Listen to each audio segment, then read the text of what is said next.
Chapter 2. "Wait here," Daniel said to Joel. He strode down the path past Malface. "Go up and wait with your brother," he ordered, scarcely giving her a glance. "Where have you been all day?" Ebal greeted him. "Rash needs you." "Rash? Where?" The man jerked his head toward the rocky hillside. "7 of us. There's a job to do." Even to Daniel's practiced eye, there was not a sign of life on the barren slope. Right now? Now. There's a pack train coming from Damascus with a string of slaves. They've almost reached the pass. Easy, no guard to speak of. All we're to take is 1 slave. No money? Not a thing but the slave, a black fellow, big as an ox.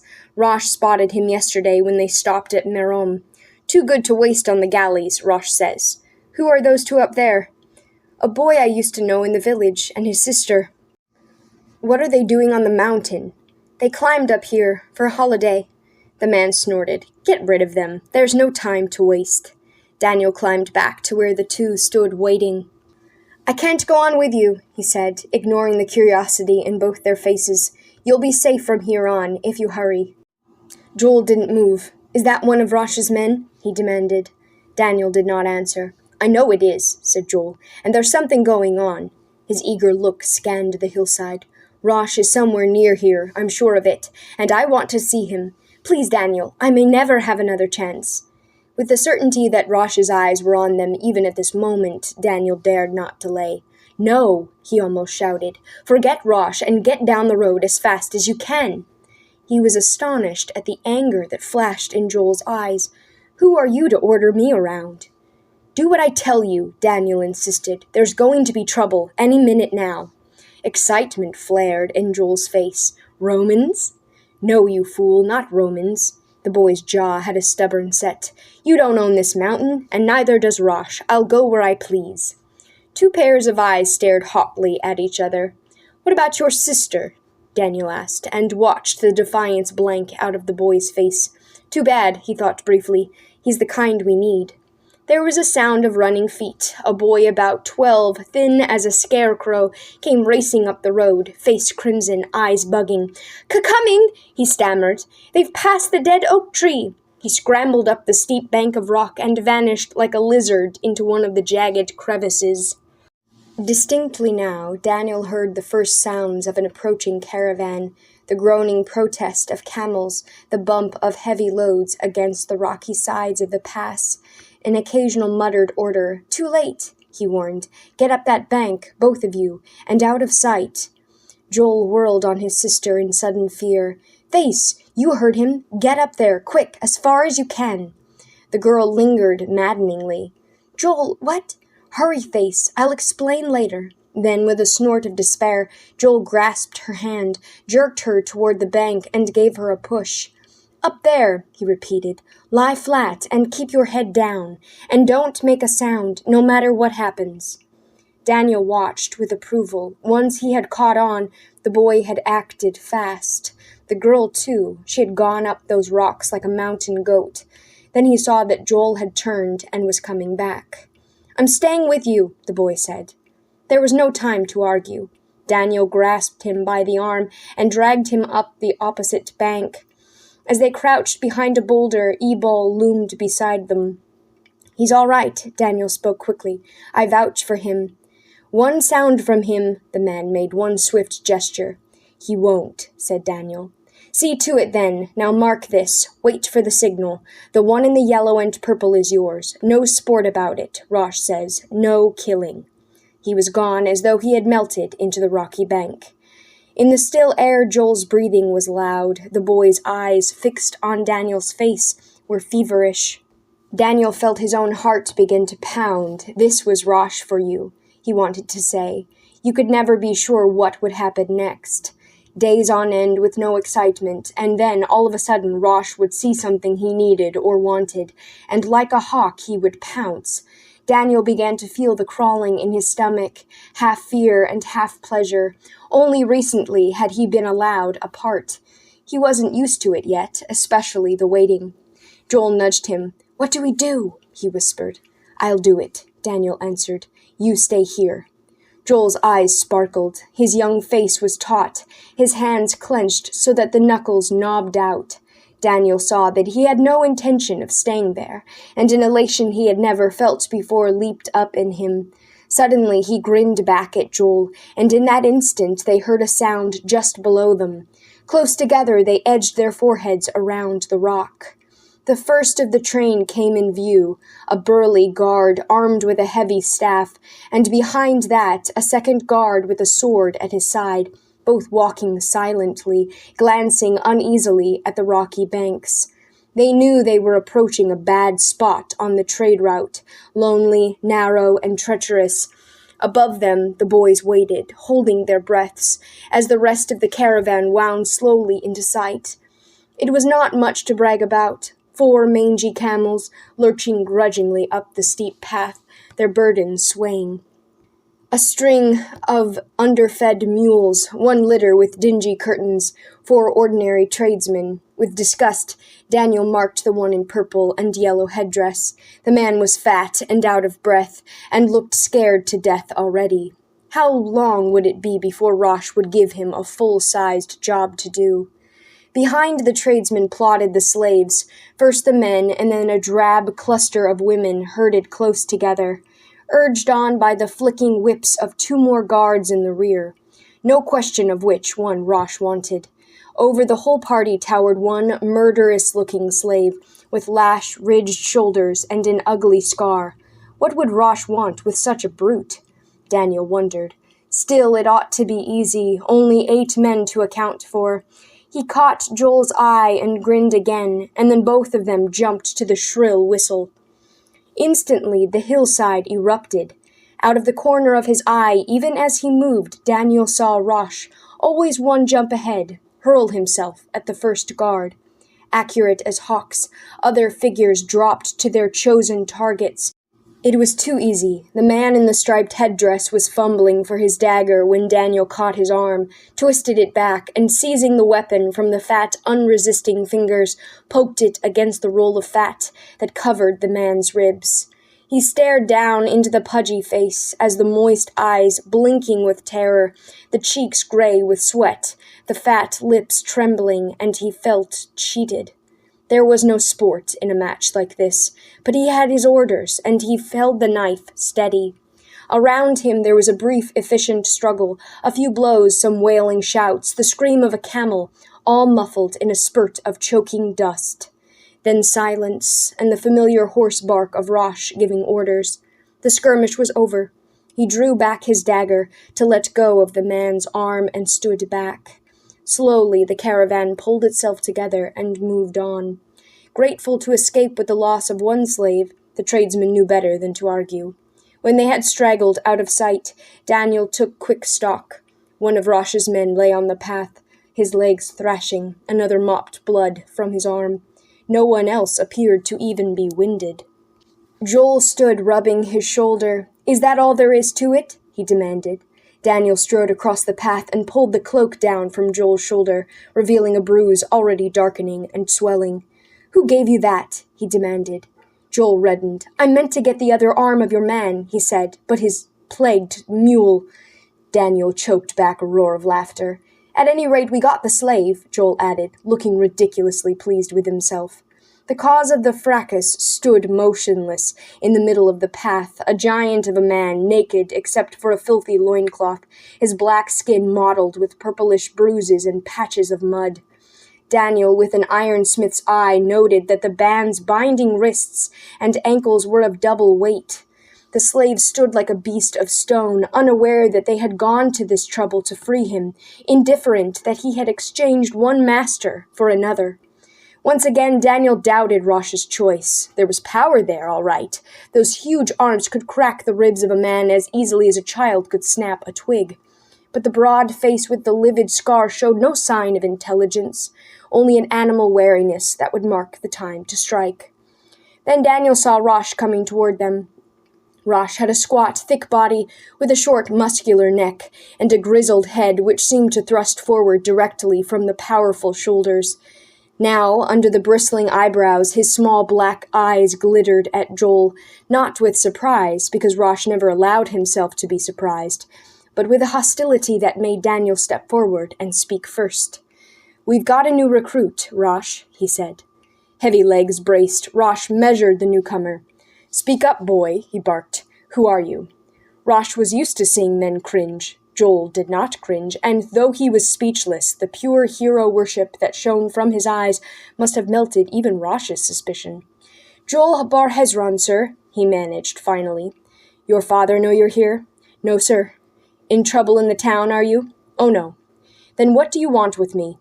Joel stood his ground. "I wanted to see you," he said, "because they say that someday you will drive the Romans out of Israel. When you do, I want to be with you." Rash's teeth flashed from the midst of his matted black beard. As his gnarled hand came down on the injured shoulder, Daniel saw the tears start in Joel's eyes, but the boy did not flinch. "Well said," Rash thundered. "Any man who hates the Romans is welcome here." "I didn't come to stay," Joel explained unhappily. "I'd like to, but I can't. Not now. I just came up here for a holiday, and my sister is with me. And in a few days we're moving to Capernaum." Rash's approval twisted to anger. "Not after what you've just seen," he said, his voice ugly. "Now you stay here." Daniel knew that Rash was bluffing. Rash had had a price on his head for too long to care now what news reached the village. But Joel could not know that, and Daniel felt a surge of pride at the steadiness in the boy's eyes. "I'm taking my sister home," Joel answered.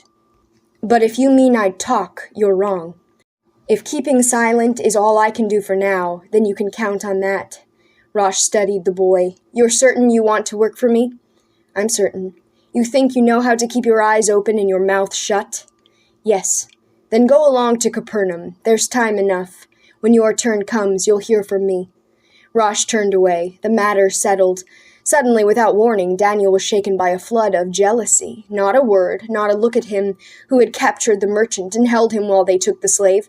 What had Joel done, besides getting in the way of a mule's hind leg? He wished again that he had never laid eyes on the boy. "What do you think of him?" Rash was shouting to his men, waving a hand at the black slave. "Worth a little trouble, eh?" "By the look of him," one man muttered, "we're all like to wake up dead some morning." "That's no joke," said another. "He could crack two of our heads together like a pair of walnuts." Rash only grinned. He walked up to the slave and clapped a hand on the trunk-like forearm. His own powerful body was dwarfed beside that of his prisoner. "Don't look so glum, man," he roared. "Don't you know when you're in luck?" The slave stared down at him, uncomprehending. "Do you understand me?" Rash questioned impatiently. "Do you have a name?" Not a flicker livened the stony features. There was some laughter. "Samson," someone suggested. "Goliath." "Deaf, maybe," one man guessed. "Dumb, too, I wager. Lots of those black ones are mutes." Rash shrugged. "We'll see. We took him for his muscles, not his tongue. He'll prove his worth soon enough." "If he ever learns which side he's fighting on," someone muttered. Rash's good humor vanished. The joke had gone too far. "I'll do the choosing," he roared. "I don't ask for a vote by a pack of lily-livered jackals. Bring him along." He stamped scornfully up the trail without a backward look. The men eyed each other, each waiting for someone else to make a move. Then, without knowing what prompted him, Daniel stepped into the path. "I'll take him," he said, reaching for the short length of chain that dangled from the iron wristbands. 5 of the men tripped over each other to follow their leader. Even the men who had lain writhing on the trail got hastily to his feet. 2 reluctantly stood by, willing to reinforce Daniel from a distance. Daniel looked back at Joel. With the slave's chain in his hand, he felt he had regained his former advantage. There was nothing to say now. The affair was over. Joel's eyes met his in a brief salute, and between the 2 boys something flashed, a wordless exchange that was both a farewell and a beginning. Though the slave plodded forward without urging, Daniel was forced to check his own pace when he realized how narrow a stride the iron shackles allowed. At the first turn in the trail, he looked back. Joel still stood in the path looking after them. Then he saw Malface, coming down the rocky bank in one sure fluid course, her dark hair falling about her shoulders. He remembered with sudden clearness that he had not even been aware of seeing up there on the mountain the way that hair had sprung clean and alive and shining like a bird's wing back from the smooth forehead. He watched till the girl joined her brother, and then he set his face toward the mountain with his prisoner. He left the trail and struck off toward the right to follow a steep-pitched course among the boulders. Once again, prompted by the sure grace of the girl, the thought of his own sister stirred in him like an old wound. Daniel already regretted the impulse that had prompted him to lead the slave. He knew well enough why he had done it. It had been nothing but a boast, an urge to make up for the fact that Joel had found favor with Rash. He had plenty of chance now to curse his own childishness as he inched his way up the rocky course beside the chained ox. The two men who had stayed behind chafed at the slow pace. Their crude jests about the prisoner soon changed to oaths at his lumbering progress. Once the sun dropped below the horizon, the dark came on swiftly, making their way even more difficult. It was like a release from a nightmare to smell at last the fragrance of roasting meat, to hear the sound of voices, and to emerge at the familiar clearing. A roaring fire near the mouth of the cave lit up the circle of men sprawled on the hard dirt. The meal was almost over, and Daniel's two companions lost no time in flinging themselves down for their share.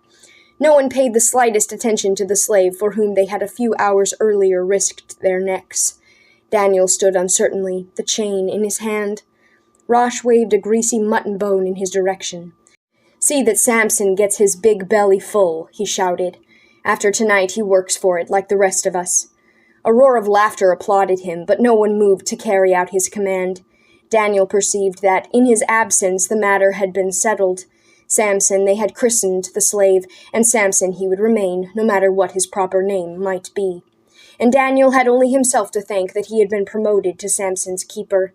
He went to the chill depths of the cave where the goatskin water bags were kept, and after he had taken a long, deliberate draught for himself, he carried a gourd of water to the slave. The gourd contained only enough for 2 tremendous gulps, and he went back to refill it twice more.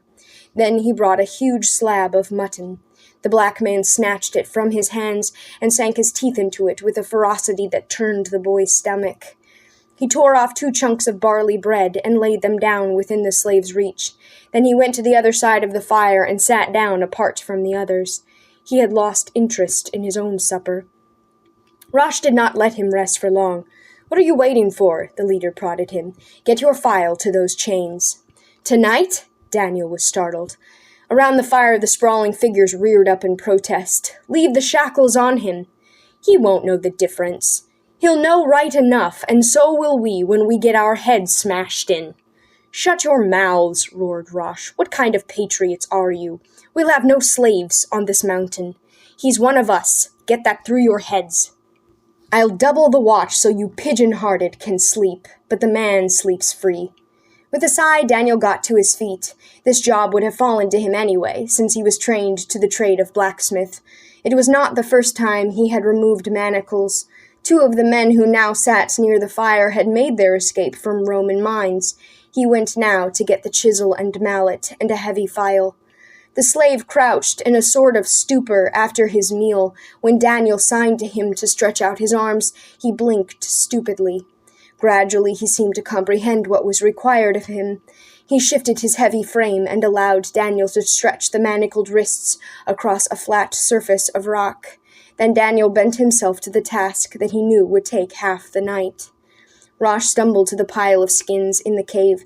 Most of the men stretched out where they lay, pulling their cloaks over their heads and falling at once into slumber. The man who had first watch, planning to wake reinforcements before the slave was freed, settled down to observe Daniel's labor. From time to time he renewed the fire so that Daniel could see to work, but beyond that he had no intention of helping. Daniel's shoulders began to ache. The steady rasp of the file, which seemed to make little headway on the double thickness of metal, wore his nerves thin instead. After an interminable time, a narrow channel sank almost through the first bend. The slave did not move. The guard, bored, prowled about the fire, poking in the ashes for scraps from the meal. To keep himself awake, Daniel began to talk, expecting and getting no response. "I know this is hard for you," he said, "but it's no joke for me either. Rash was right about the chains, but if he'd had to do the job himself, I wager it could have waited till morning. Still, what Rash says goes, and you might as well learn that tonight." The black eyes in the half-darkness looked like bits of polished basalt. "You don't know what's happened, do you?" Daniel asked. "You've got Rash to think that you're not on the way to the galleys. You don't know what the galleys are either, I suppose, but you do know the taste of a whip. That's plain. Well, that is over. It's not easy here in the cave, but there are no chains and no whips. You're safe now." The slave gave no sign that he either heard or understood, but Daniel went on, thinking out loud, shutting out the grating of the file with the sound of his own voice. "Rash is the finest leader you could ask for. He pretends to be careless, but actually he leaves nothing to chance, not the slightest trifle. He has eyes in the back of his head. That's why he's been successful, and his band is growing. While other bands break apart or get captured, he is afraid of nothing on earth, nothing." He laughs at the Romans. "There is more coming to join us every day. Someday there'll be enough. Rash asks of them all just one thing. They must hate the Romans and be willing to go on fighting till the last cursed one of them is driven from the land and Israel is free. We live only for that, and so will you. Rash knows he's not taking much of a chance with you. Any man who has worn these things on his wrists will die before he'll have them on again. Do you know what I'm saying, Samson? I can see you don't, but soon I'll show you something you can understand." The fire had died down to a flicker, and the night was far gone when the last of the 4 iron bands had worn thin. Daniel whistled to the guard, who jumped nervously to wake 2 comrades. The 3 stood watching, swords in hand. Daniel picked up the chisel and mallet. The bands fell with a clatter that woke half the camp. Then he stood back. The slave still knelt, looking down at his hands, not moving. Finally Daniel bent toward him, touched his shoulder. The heavy man shifted, heaved up, and reared over Daniel. For an instant Daniel knew a shaft of real fear, as the massive arms slowly reached, stretched to their appalling length, and the chest expanded in a deep breath. Then suddenly, in one incredible swift motion, the man went down on his knees, and before Daniel could move, he had seized the boy's foot in his huge hands and bent to lay his forehead against it. Daniel jerked his foot away.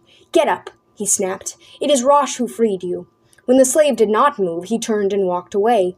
"That's done," he said, trying to hide from the guards his quivering embarrassment. "I could sleep for a week." He located his sheepskin cloak, wrapped it around him, and lay down just outside the circle of firelight. Samson came crawling toward him and hunched at his feet. Exasperated, he got up again, rummaged in the cave for another tattered cloak, came back and flung it over the naked shoulders, and lay down again. Then he pulled his own cloak over his head and slept. He was too tired even to wonder why he was not afraid.